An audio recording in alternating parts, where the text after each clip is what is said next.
Gracias. Que primero quería agradecer la oportunidad porque, digamos, no todos los días tenemos, digamos, la suerte de poder compartir con jóvenes como ustedes que están aquí las experiencias que uno ha tenido de vida, ¿no? Así que vamos a tratar de contarles un poquito la historia de alguien que de repente no van a reconocer en las imágenes acá. Algunos escuchamos de Cusco, por ejemplo, ¿no? No sé si se escucha bastante a veces en algunos lugares por el turismo que hay por allá. En específico, por ejemplo, este lugar se llama Coyoliti. Es una montaña, digamos, que está en esta zona del Perú, más al norte que estamos ahora. Y, digamos, ahí tenemos las montañas, tenemos la suerte de ver, pues, cielos, digamos, oscuros. Podemos preguntarnos, digamos, qué estamos viendo, digamos, en el universo, ¿no? De hecho, muchos de ustedes seguramente que tienen cielos también muy bendecidos, también seguramente se han hecho muchas veces estas preguntas, ¿no? Y de hecho ustedes tienen bastante experiencia. Algunos, ¿no? Otros en Perú también tenemos, digamos, la suerte que vivimos, o la mala suerte, que a veces estamos en lugares, en ciudades, que no tenemos la suerte de poder ver el cielo, tenemos muchas nubes. Entonces, por ende, a veces no prestamos mucha atención hacia arriba, pero van a ver que eso a veces es todo lo contrario, ¿no? A veces es irónico que en lugares donde tienes el cielo más nublado, tienes personas que se interesan mucho más por entender los cielos, que en lugares que a veces tenemos cielos claros. Así que lo vamos a contar. Bueno, quería Coyoliti, básicamente esta zona, se queda en Cusco. Pues, Machu Picchu sí debe sonarles mucho porque lo ven en internet definitivamente. Pero bueno, más allá, les quería contar la historia un poquito de... Es un poco difícil contar la historia, la autohistoria, pero digamos, voy a contar un poquito. Les voy a contar la historia de este joven, se llama Eric Mesa. Bueno, Eric Mesa es un joven como ustedes que estaba sentado, digamos, en las aulas, que le gustaba mucho salir por la naturaleza, caminar. La suerte de estar en Cusco era que uno puede salir, digamos, una media hora y caminar y recorrer lugares donde definitivamente puedes estar a veces solo prácticamente, y estás entre cerros, entre ver ríos, digamos, aprecias mucho la naturaleza, ¿no? Y caminas bastante. Entonces, este joven ha recorrido mucho porque luego ha cumplido su sueño, y su sueño era ser astrónomo. Perdón. Bueno, entonces la idea era que ha sido un camino, ¿no? Ha sido un cambio de imagen, pero justamente esto ha sido toda una historia, ¿no? Ha sido un recorrido, no ha sido rápido, digamos, ¿no? Entonces, ¿cómo empezó esta historia? Básicamente, no podemos ir tan atrás porque no encontraron mis imágenes, pero encontré algunas que pude, ¿no? Ahora con la tecnología uno puede llamar a sus amigos de colegio de hace no sé cuántos años atrás y que te pueden enviar imágenes que teníamos en conjunto, ¿no? Entonces, bueno, aquí tenemos, por ejemplo, esta calle se llama Amargura, deberían entender por qué. Esta calle tiene muchísimas gradas, cientos de gradas, y eso tendríamos que subir todos los días para ir al colegio, ¿no? Bueno, yo tenía la suerte porque solo eran unas cuantas gradas. Por ejemplo, mi padre tenía que caminar 3 horas para llegar al colegio, ¿no? Que eran lugares muy lejanos que no tenían, pues, carreteras. Pero bueno, yo tenía que subir esta calle Amargura, y al final arriba hay una casa súper grande, amarilla. Bueno, ese era mi colegio, se llama el Colegio Salesiano, que está justo un poquito más arriba, queda Sacsayhuamán, es otro complejo arqueológico. Entonces, bueno, teníamos que ir todos los días básicamente al colegio. Y bueno, justamente pues de niño justamente conseguí esta imagen y estábamos como todos, ¿no? Interesamos normalmente en Sudamérica, nos interesamos mucho, mucho por el fútbol, ¿verdad? Entonces, bueno, es una pregunta. No sé.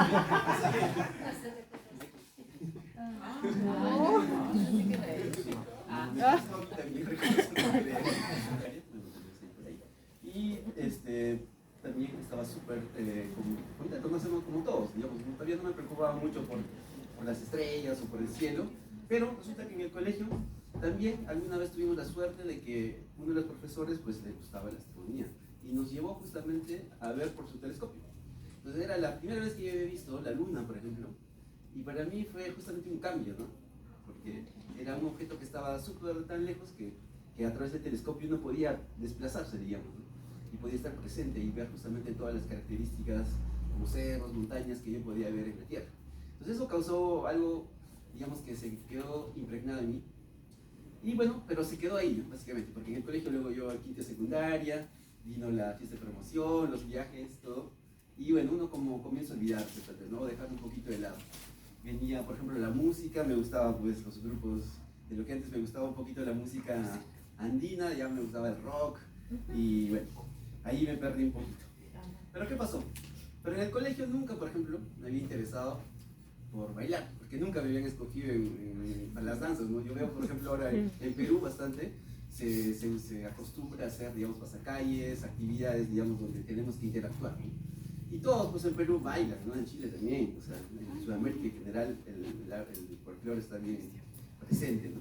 Pero en mi caso no tuve la suerte, nunca me escogían, la verdad. Bueno, no bailaba, ya voy a dedicarme a intentar bailar, o ir a las peñas, cómo bailan, dónde se aprende, entonces, bueno, eso lo cultivé también, justo como les voy a contar más adelante, fuera inclusive del país, entonces lo seguía cultivando, inclusive bailaba con amigos de Chile o amigos ecuatorianos que conocía, digamos, en los lugares que he tenido la oportunidad de conocer. Lo hacía, ¿no? Digamos, traté de llegar lo más lejos que pude básicamente en el baile, dadas las limitaciones, pero también había momentos que decía, bueno, no toda la vida voy a poder bailarlo, entonces también tengo que saber un poco de música y tal vez llevar eso, ¿no? Si alguien sabe tocar el piano, pues yo también tendré que tocar algo que es de mi región.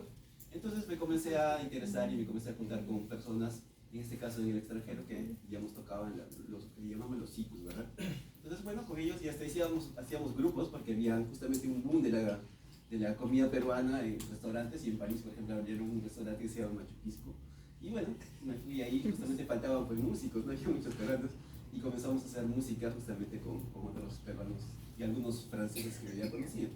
Interesé un poco por los números, porque realmente en el colegio, pues, ¿para qué les voy a mentir? La verdad, siempre era el que salía, digamos, en Perú tenemos que sacarnos, digamos, 42 para que salga un promedio de 10.5 y pases el año, ¿verdad? Bueno, en mi caso era algo así, siempre tenía 10, 11, 11. Ya, entonces pasaba los cursos.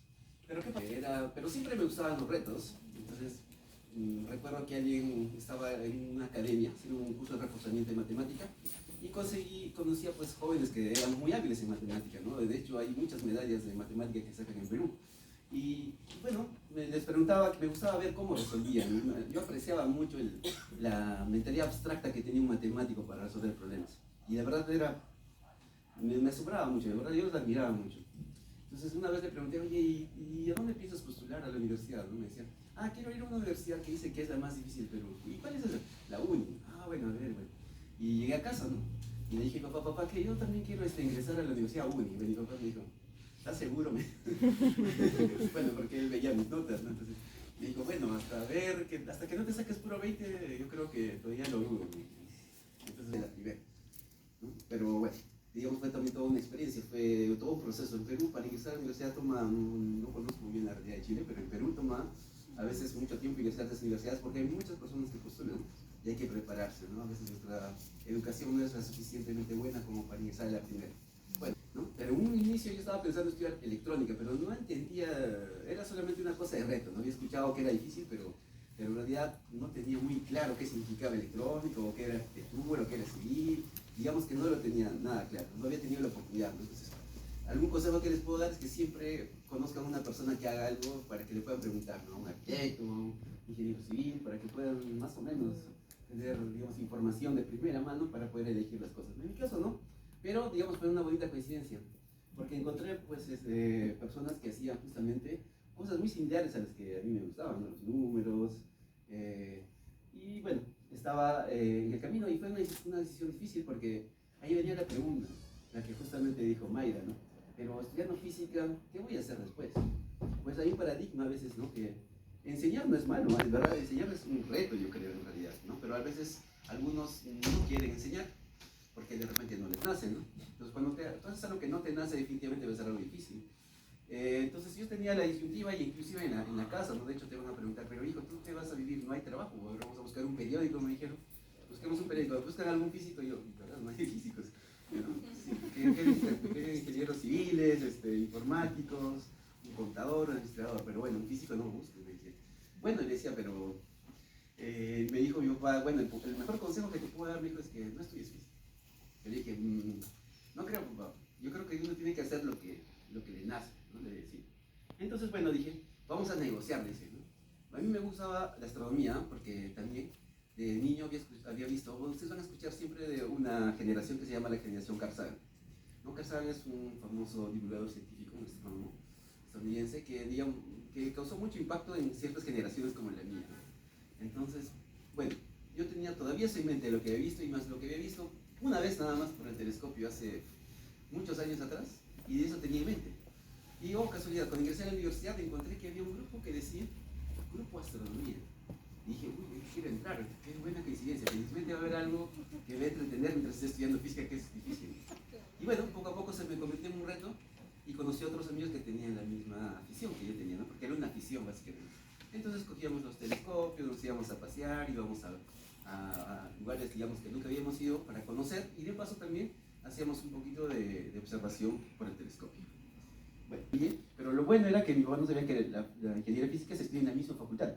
Por ende iba a estar en contacto con físicos, con químicos, entonces era como si no estaba, así que podía escaparme a ver otros cursos que me interesaban, ¿no? Entonces pasó eso y lo conseguí, digamos, no sé. Pero ¿qué pasaba? En Lima, no sé si ustedes conocen Lima, pero Lima es una ciudad que tiene pues casi todo el... Y bueno, él no lo usaba y me dijo, bueno, si quieres te lo presto. Y yo le dije, perfecto, gracias, este regalo me llegó del cielo.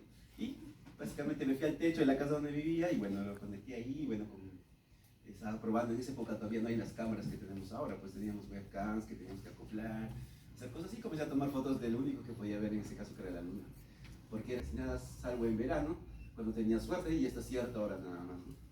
Pero entonces en la universidad y bueno, salíamos, hacíamos campamentos, nos íbamos a observar si pasaba un cometa. Entonces siempre íbamos a observar este tipo de fenómenos. Hasta que en la universidad se presentó una buena oportunidad.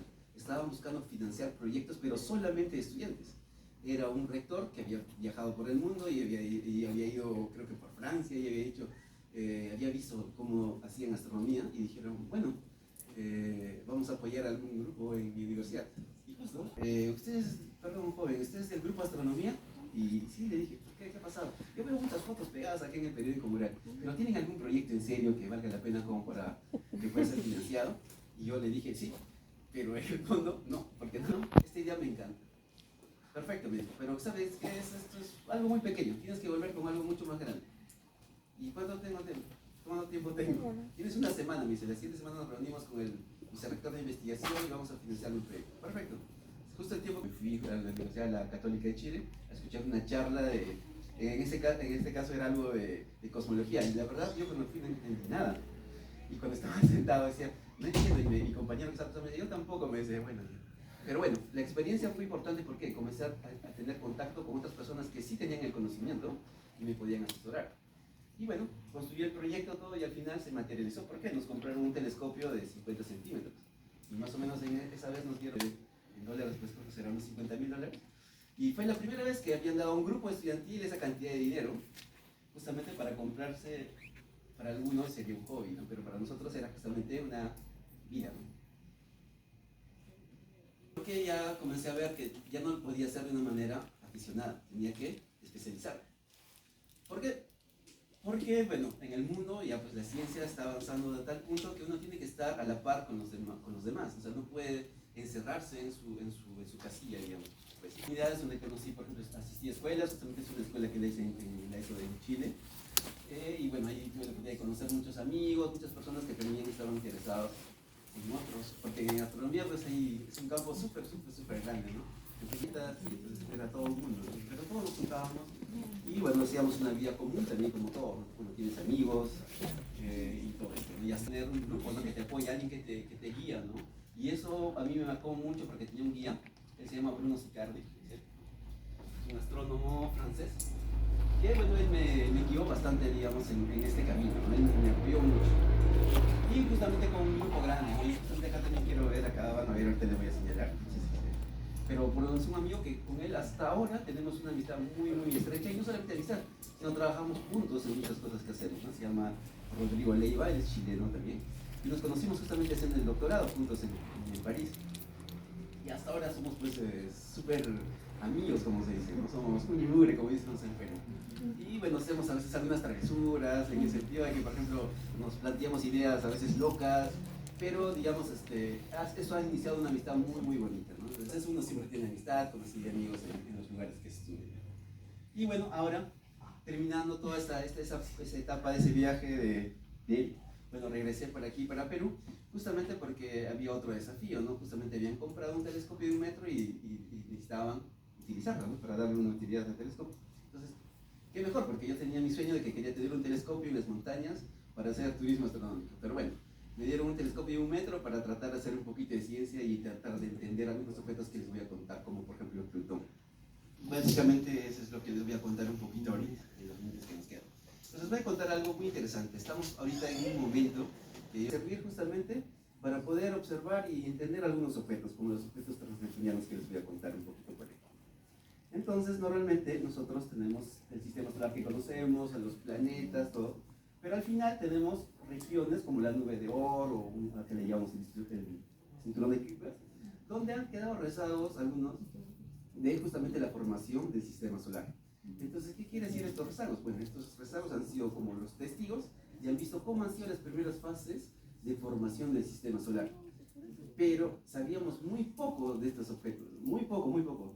Tan poco que básicamente fue creo el año 93 que se descubrió el primer objeto transneptuniano. Entonces tenemos justamente un abanico de preguntas que había, ¿no? Y la pregunta más fácil, ¿cuál era? ¿De qué tamaño son, por ejemplo? Y justamente esa pregunta era súper difícil de responder, ni con los telescopios más grandes, ni con los telescopios que teníamos fuera del espacio, ¿verdad? Entonces, sabemos, por ejemplo, todos estos objetos, que tenemos ahí varios nombres, la gente alguno ha escuchado, tenemos Eris, Makemake, tenemos a Plutón, justamente, que era un objeto que para mí fue muy interesante y fue, digamos, muy importante en mi vida, porque hice mi doctorado justamente haciendo estudios de Plutón. Y como ya les voy a mostrar más adelante. Y bueno, Haumea también, que es un objeto súper interesante porque descubrimos y tuve la suerte de participar en un grupo que hizo el descubrimiento que Haumea tenía anillos. Entonces, propiedad fundamental de los planetas gigantes como Júpiter, sino también de estos objetos. Y de hecho, también había un asteroide que se llama Chariclo, que también tiene anillos. Entonces, esto justamente iba en todo lo que estampita, justamente la estampita de mi asesor, se llama Bruno Zicardi, como les conté. Imagínense que lo colocamos a 140 kilómetros de distancia. Entonces, el reto es hallar justamente qué tamaño tienen a 140 kilómetros de distancia. Pero de repente un físico me dirá, pero nosotros ya estamos en la escala del nanómetro. Sí, pero imagínense, colocarlo a 140 kilómetros de distancia es un reto súper difícil. Y con la precisión de algunas definiciones. Primero, nosotros ya hemos visto, de repente ustedes han tenido más suerte, que han tenido más eclipses de sol últimamente. Nosotros tenemos poca suerte porque, y justamente ahí es donde ocurre que un eclipse, ¿no? Puede ser uno de sol, uno de luna. Ahora tenemos los tránsitos, que justamente son, digamos, un objeto grande, puede ser una estrella, y pasa adelante un planeta tal vez pequeño, ¿no? Puede ser como el Sol y Mercurio. Bueno, las aplicaciones que nos permitiría es estimar tamaños. Pero vamos a hacer una comparación antes. Por ejemplo, si nosotros quisiéramos medir el tamaño utilizando, por ejemplo, ustedes pueden ver en la imagen A, utilizando un telescopio de 8 metros, que está, por ejemplo, ubicado en Chile, el VLT, el Very Large Telescope. Por ejemplo, utilizando su óptica creativa, consigue una resolución de 60 kilómetros.